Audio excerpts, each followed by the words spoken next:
Ibu Parwati, kalau kita mendengar beberapa ekonom yang mewanti-wanti, mungkin ada risiko kenaikan NPL untuk di tahun ini ataupun tahun depan begitu. Tanggapan dari OCBC seperti apa? Setuju atau tidak? Setuju dalam arti kata sejak 2022 pun kami sudah melihat bahwa 2023 itu risiko kredit tetap harus sesuatu hal yang sangat dijaga. Ya, walaupun kalau kita lihat terakhir itu kan NPL industri kalau nggak salah 2,6% ya.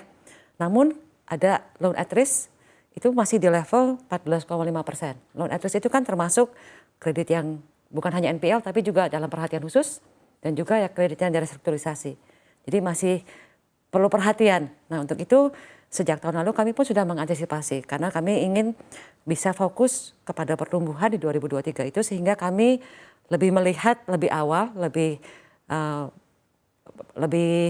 dini bagaimana sih debitur yang restrukturisasi itu. Apakah mereka bisa lanjut kalau diberi waktu, apakah akan lebih baik untuk mereka atau sebetulnya tidak lebih baik.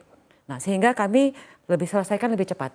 Sehingga kalau kita melihat NPL OCBC NSB sendiri di 2,4%, ya, jadi sesuai dengan industri. Namun loan at risk kami itu di level 6%.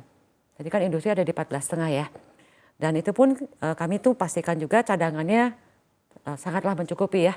Jadi kalau cadangan dibandingkan NPL kami ada di level 230%. Sedangkan untuk terhadap LAR itu ada di 90%. Jadi karena tadi kami melihat risiko kredit masih real.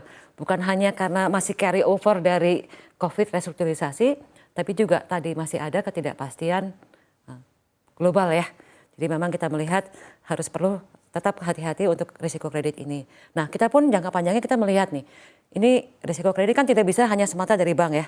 Kita juga ingin membantu bagaimana supaya nasabah itu bisa lebih mengelola risiko kreditnya dengan lebih baik. Jadi kami pun akan segera meluncurkan kita sebut dengan nyala bisnis. Contohnya apa? Kita melihat tadi pengusaha UMKM itu tidak hanya cukup kalau perlu modal ya, tapi mereka juga perlu istilahnya bisnis fitnessnya. Kan kalau kita kan harus sehat fisik ya, sehat mental. Nah bisnis juga harus sehat secara bisnisnya gitu loh. Nah kami akan meluncurkan satu ukuran sehingga bisa membantu para pebisnis ini bukan hanya modal saja tapi juga ada pendampingan, ada edukatif ya. Sehingga bisa membantu lebih menjaga bisnisnya bisa berkembang baik. Dan alhasil untuk bank pun risiko kreditnya lebih terjaga Mbak. Baik, tadi Ibu katakan sudah diselesaikan dari tahun lalu begitu. Artinya untuk restrukturisasi sendiri ini sebenarnya sudah tidak ada di OCBC atau seperti Tinggal sedikit sekali. Tinggal sedikit sekali yang memang sektor-sektor seperti yang diizinkan oleh OJK. Seperti misalnya yang di Bali dan sebagainya ya. Hanya sedikit sekali. Baik, tapi Ibu melihat memang ada pemulihan di sana atau masih sangat struggle? Ada pemulihan kalau kami lihat. Jadi kalau kita melihat loan at risk sebelum COVID itu ada di sekitar 4%-an Mbak. Jadi kalau sekarang di level 6% rasanya sudah dekat. Jadi kalau kita melihat sih pemulihannya sudah jauh lebih baik ya. Baik, bagaimana dengan di sektor-sektor lainnya? Apakah memang sektor-sektor yang sudah tidak dicantumkan lagi oleh regulator ini memang sudah tidak membutuhkan restrukturisasi? Kami yakini, kami harapkan seperti itu. Dan kalau kita lihat di lapangan juga cukup baik pertumbuhannya ya. Tadi seperti sektor manufaktur memang dominan di kami. NPL-nya pun cukup besar, tapi kita melihat recovery-nya pun cukup baik. Memang ada sektor-sektor yang masih berat, seperti sektor konstruksi misalnya ya. Itu kita pun baru saja melakukan stress testing, misalnya bagaimana dengan segmen konstruksi ini ya, untuk memastikan jangka panjangnya seperti apa. Kalau OCBC melihat apakah Bank Indonesia mempertahankan suku bunga di 5,75 ini akan bertahan hingga akhir tahun? Memang kan pasti keinginan untuk menurunkan selalu ada ya dari semua pihak agar kredit bisa tumbuh lebih cepat, ekonomi bisa lebih bergerak lebih cepat dan sebagainya. Namun kan Indonesia juga tidak sendirian di dunia ini ya. Rupiah pun perlu dijaga agar kondusif. Sehingga ini pun tentu subjek tuh bagaimana negara lain menjaga suku bunganya ya. Apakah karena sampai terakhir kan masih ada juga negara yang menaikkan suku bunganya. Tentunya hal-hal itu harus dicermati oleh Bank Indonesia yang memang role Bank Indonesia sangat-sangat penuh tantangan ya hari-hari ini. Baik, tapi kalau memang akan dipertahankan hingga akhir tahun ini, apakah efeknya akan cukup signifikan untuk perbankan? Memang kami pun mendapatkan masukan, apakah di segmen retail terutama ya, bahwa kelihatannya ada agak slow down pertumbuhan kreditnya, tidak secepat kuartal-kuartal sebelumnya karena unsur suku bunga ini, Mbak. Jadi ada dampaknya, namun belum sangat signifikan kalau kita lihat. Karena tentu karena saya juga punya banyak pengalaman di era di mana suku bunga rupiah itu double digit ya.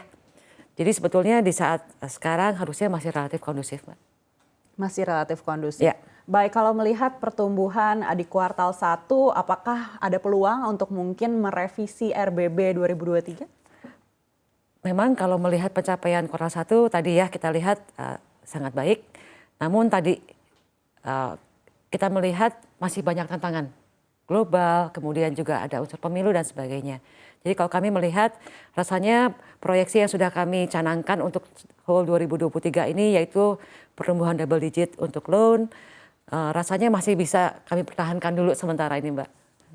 Baik, mungkin melihat untuk di kuartal kedua?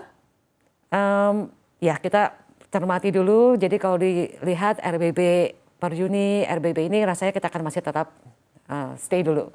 Baik. Mungkin satu pertanyaan terakhir ini terkait dengan 2024 kita akan memasuki tahun pemilu.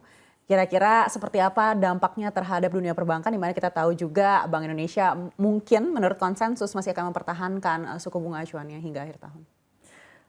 Unsur pemilu kalau kita lihat dari berbagai pemilu sebelumnya bisa bervariatif ya. Dalam hal consumer demand biasanya bagus karena kan ada spendingnya cukup banyak ya. T-shirt, umbul-umbul dan sebagainya, biasanya spendingnya cukup banyak. Itu unsur positifnya. Biasanya kalau kita melihat dari unsur yang perlu lebih diperhatikannya barangkali ketidakpastiannya. Jadi siapa ya akan yang jadi polosinya akan kemana ya. Nah mungkin itu yang lebih perlu dijaga agar tetap momentum bisnis bisa tumbuh terus dengan baik.